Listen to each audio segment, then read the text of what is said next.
All right, hey, welcome back to another edition of the Shoe In Show, the world's greatest footwear industry podcast. And, you know, Sandi, you're my co-host today, and I wanted you in on this conversation because, one, you're the fearless leader of the Shoes for a Cure initiative. We've raised $65 million for breast cancer research over the life of the initiative. And one of the things that we do is we have this pop-up shop in Chelsea Market. And on the back right-hand wall of the shop is this yellow wall of shoe boxes, and it's Timberland boots. So all the dudes migrate there, I'm included, and it's just such a cool visualization of how Timberland supports the initiative.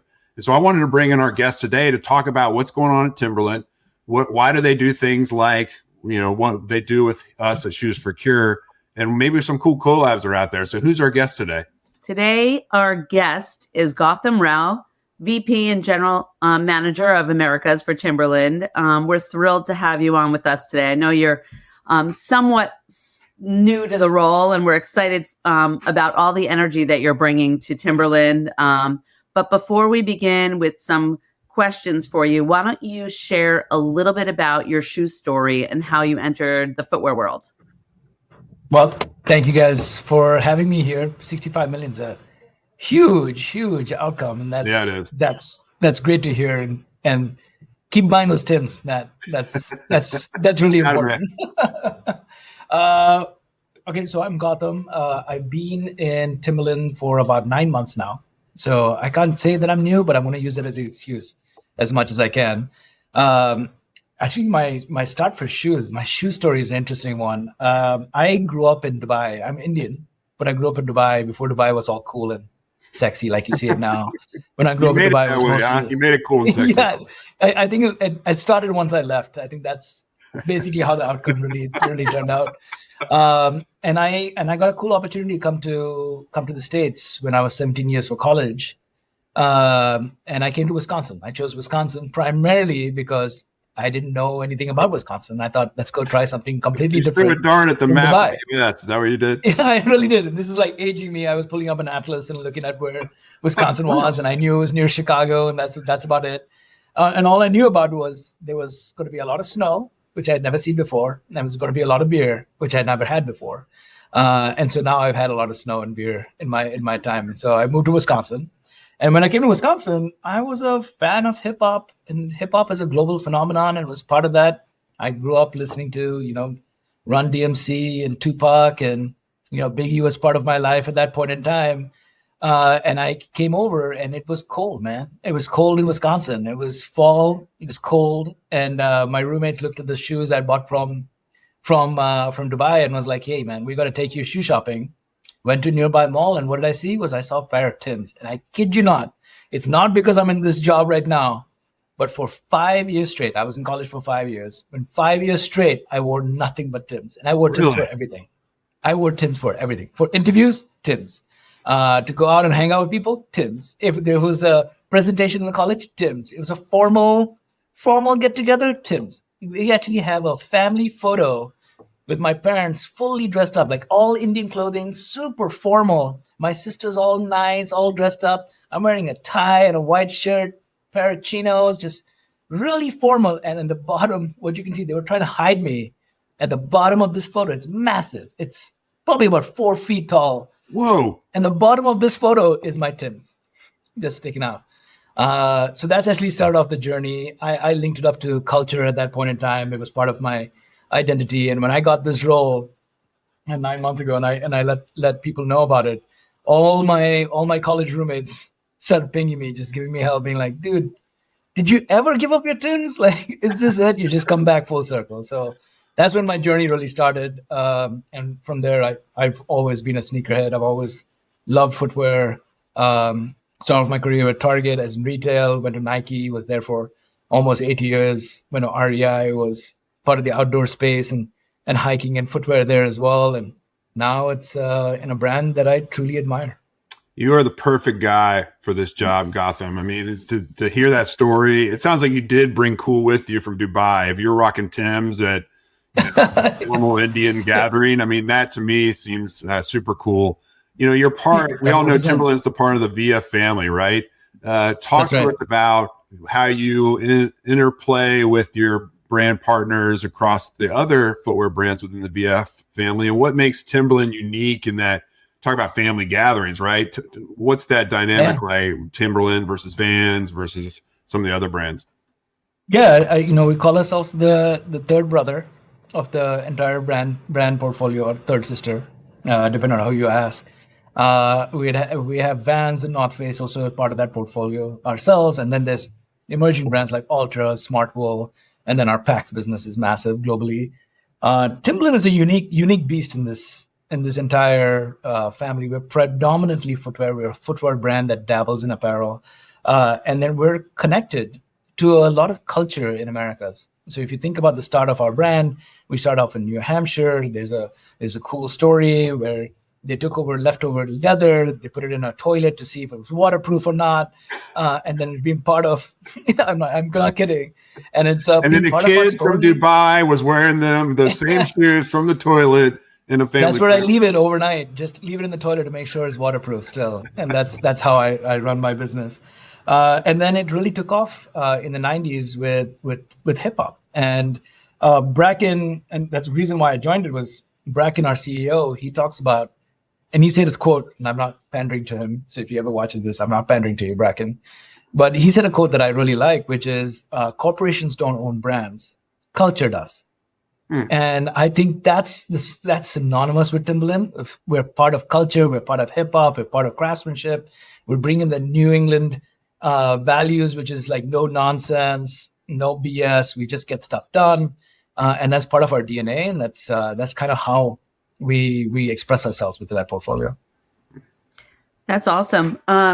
You really are having quite a comeback moment. I know that word sometimes is a little dirty of a comeback, but you really are having this cool vibe and buzz and excitement around some of the new initiatives that you're having this year. So I'd love it if you could share what you can, at least with our listeners, about some of the cool collabs that are working and some that might be in the works. I'd love to hear about that.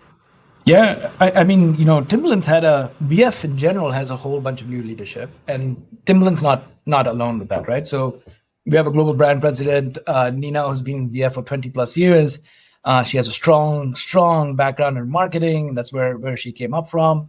We got a new CMO, Maisie, that's also come in and really put a stamp into trying to drive a lot of brand heat and make us relevant in this market. And that started off with our Louis Vuitton collab we had last year, which was basically on fire, put us back on the map.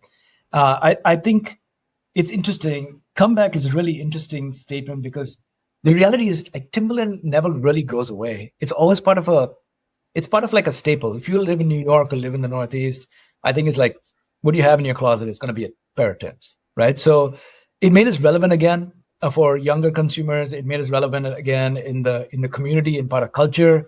It made us a talking point. And you could wear Timbs are pretty versatile. You could again wear it with your Indian clothes, or you can wear it with a tuxedo, or you can wear it with whatever. And I think that made us relevant in that space. And then once that kicked off, we had an iconic campaign that kicked off with, the Rough Riders going through New York, and you had celebrities stopping over at our stores. Spike Lee stopped over and got a pair of Timbs with his customization as part of it. So that amplified the heat. And then we brought in a lot of SMUs. It was the 30 years of Biggie. We brought that back in with our partners in Foot Locker. We talked about a super boot, which is like, let's see, I probably have a quote here. Let me do some show and tell. But a super boot. That's beautiful. The espresso pack. Beautiful, beautiful shoes. Again, showing off our craftsmanship, but yet staying true to who we are. We're not really going to create basketball Timbs or anything like that, right? But we're going to stay true to where we are. And I think those are the ways we've amplified our heat throughout the. And I can't share too much, but we are going to continue that this year.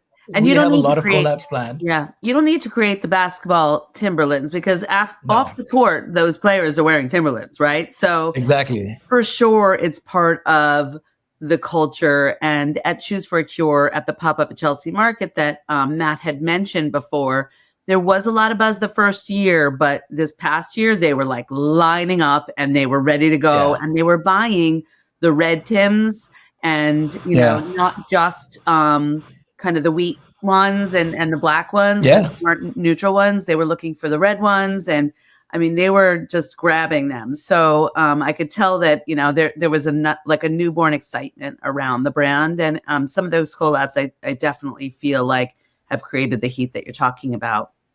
You know, absolutely. I think it's just, if we're with the right partners, when we tell the right stories, and we talk to the consumer without being pretentious, I think we have a winner there, right? We're not a brand that's going to overextend ourselves. We're not going to try to show off in any ways. And I think that authenticity is what keeps us hot in the market.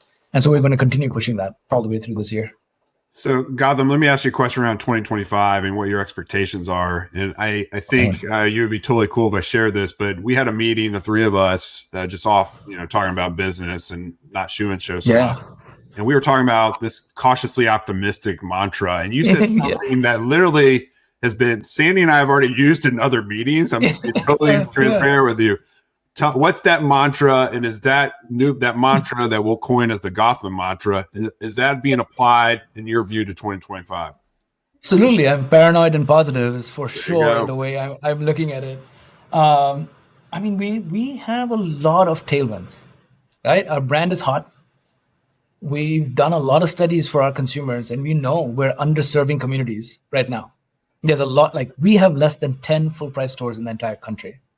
So if you think about the opportunity we have of just being in the spaces where consumers go and try to find us, I think there's a lot we can do there. In the digital space, we've started elevating our homepages. We started elevating how our brand comes to life. And you can see on our website, we're being a lot more engaging with our consumer. And so there's a lot of plus sides there. We have some cool product coming on that we're going to use our wholesale partners to storytell around. And we're partnered with them, right? We don't want a transactional relationship with wholesalers.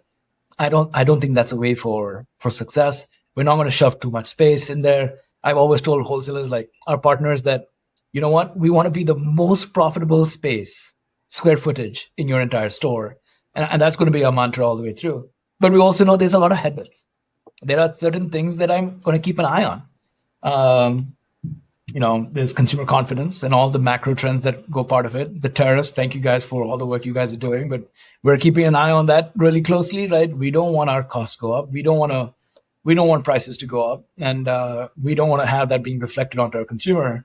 And then there's the overall industry. So our overall industry and all my peers that are out there, we've gone through a roller coaster since COVID, where you had a high in 2020, 2021, and then you had the lows where you had too much inventory build up, and now all of a sudden you're discounting, and then how do you get out of the discounting circle? We want all the big brands to be healthy, because as long as their big brands are healthy, we are healthy.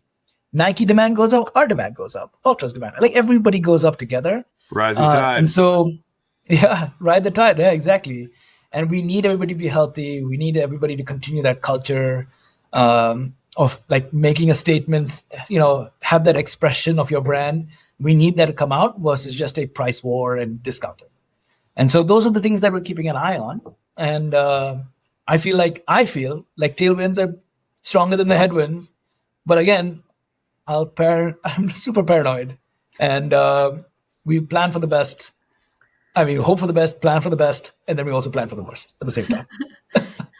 You talk a lot about consumer culture, but I'm kind of curious about your perspective on the culture at Timberland that's so dedicated to giving back and social responsibility. I mean, I've been following Timberland for many, many years, and that's just part of your part of what you guys do, and do it really well, and the communities around you that you serve really look at Timberland as like one of those companies that's really true and authentic in that zone. So I'd love to hear your perspective on that.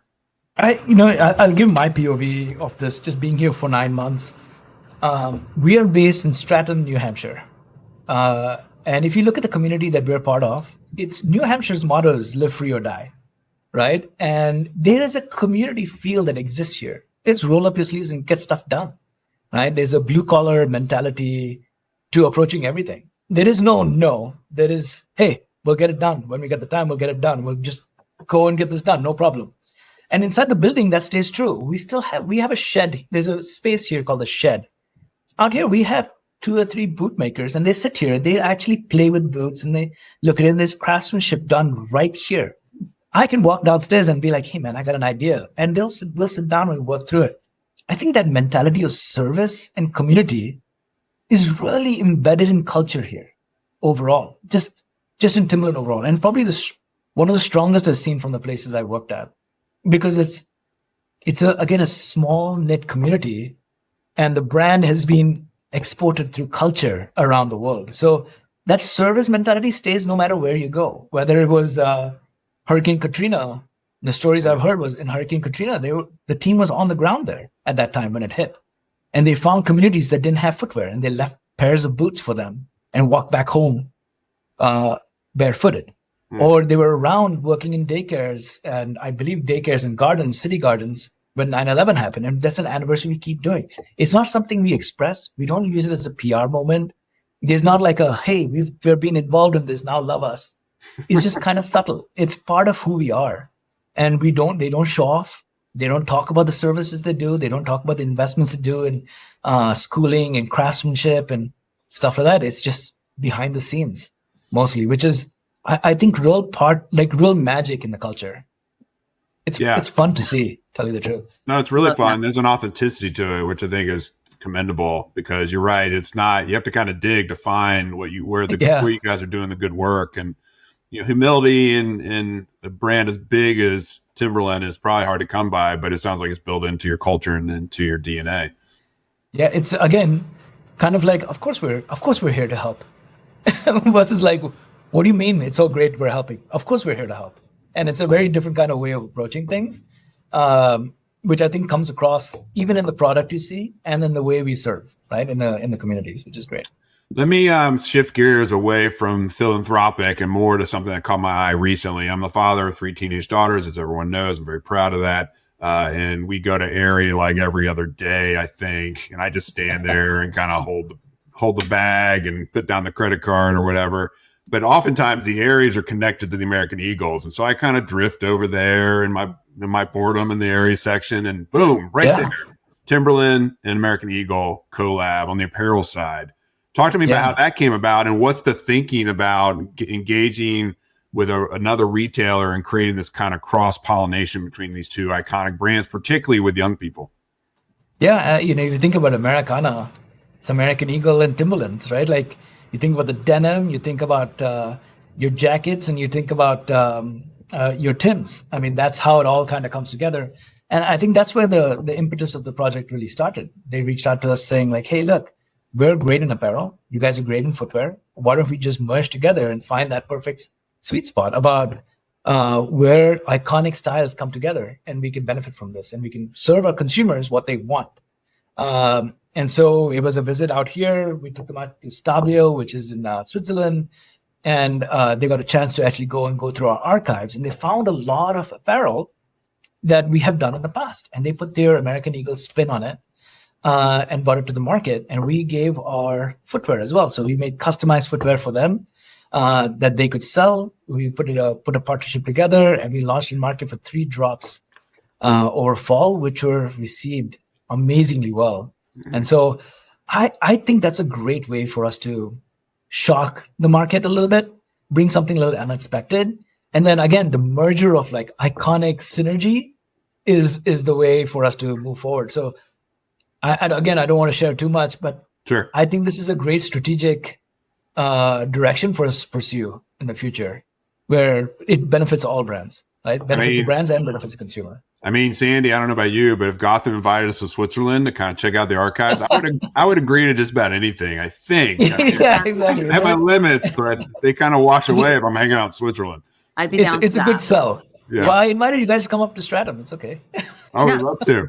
Second best, right? So it's kind of like Wisconsin, like, a lot of snow and beer, right? So let's do it.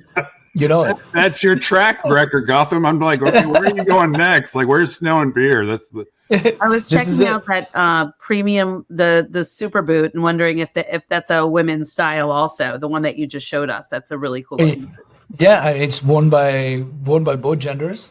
And it's a winner for us. We sold out, I think, we almost sold out within a weekend. Yeah. So inventory. it Yeah. is high We need to demand. work on the inventory for 2026. Are you, what's happening? You're gonna we're be in- fast. Yeah, faster. We're in the market now. We're trade show season, selling season for 2026. What do we have to look forward to for 2026 besides There's something? we'll continue to hit on our icon, right? So our icon's really, really important. We're working on comfort. We're making it more lightweight, and there's some cool product coming down that way. But there's a lot of franchises that we're going after. So we're known for the yellow boot, but we actually do a lot more than that, right? So we do have I have a whole bunch of product I can show, but we do have our field boot that's out there, which is really great. We have our more formal boots or more casual lifestyle boots, which are like our boat shoe or our 3-eye lugs. If you ever wear those are really great. Now, are you influencing the formal ones, Gautham, for your next wedding or what? Next thing you got to do or have to dress up? Or no, man, I'm going to wear Timberland Pro boots. Coming through the steel tip. Yeah, prepared for anything. Yeah. And actually, we don't talk much about the pro side of the business. And so the pro side is just about as big as the tree side of the business, which is the fashion side. But our pro side, those guys are engineers, man. Like you're talking about, they lead with a lot of innovation around footwear safety. Innovation and comfort is where it's at. And there's some really amazing footwear that they create and serve a very growing need in this industry where there's a huge amount of spending on infrastructure, construction, manufacturing, where safety is required. And I'd say these guys are best in class. So there's some cool footwear there as well. That's awesome. That's footwear. Awesome. Well, yeah. Gautham, I can't thank you enough for your willingness to come out and hang out with us at Shoe and Show and talk about what's going on in Timberland, such an iconic brand in the footwear family, if you will, and sharing your shoe story. It's super unique. We've heard a lot of shoe stories on this program over 9 years, and yours is top 3 most unique. And so thank you. To you, man. Really congrats to you making the move here and then finding your way and just having a passion for a brand and then going out and working for the brand. That's kind of the American dream in my mind. So appreciate you coming on and sharing that with us. Thank you guys for having me and being doing everything you guys do. So thank you. Yeah, it's our pleasure. And he's joining the board. I didn't mean to interrupt, Sandi, but Gautham's joining the FDRA board. We're very excited about that. Of course he is. Gautham, will you send us the picture of you at that family gathering? That's a definite no. Really? I will show that under the pretense of beer and snow. It's in the archives in Switzerland. Is that where it's locked down? Yeah. Okay. That's hilarious. It'll be on your LinkedIn profile before we know it. Oh, no. All right, folks. Thank you for watching and hanging out with us and listening to our conversation with Gautham. We really appreciate it. We've obviously loved to have great leaders in the industry to come and share their shoe stories, but also how they're positive and paranoid or paranoid and positive, depending on your I'm a positive first, then paranoid guy. Probably right. Some people might be flipped. Nevertheless, we're super grateful that you're listening to these conversations and you're part of it. Make sure you go to shoeandshow.com for all of our great episodes and the catalog that stretches back to 2016. And if you have an idea about the show, reach out to us. There's a note there on the Shoe and Show website where you can leave a voice memo. If it's cool enough, we might even play it on the program, or you can drop us a note at info@fdra.org. Until next time, Shoe and Show is out. Shoe In has been brought to you by the FDRA, the Footwear Industries Association focused on retail, trade, politics, and fashion, helping create and enhance conversations on all things footwear. For information about FDRA, visit fdra.org.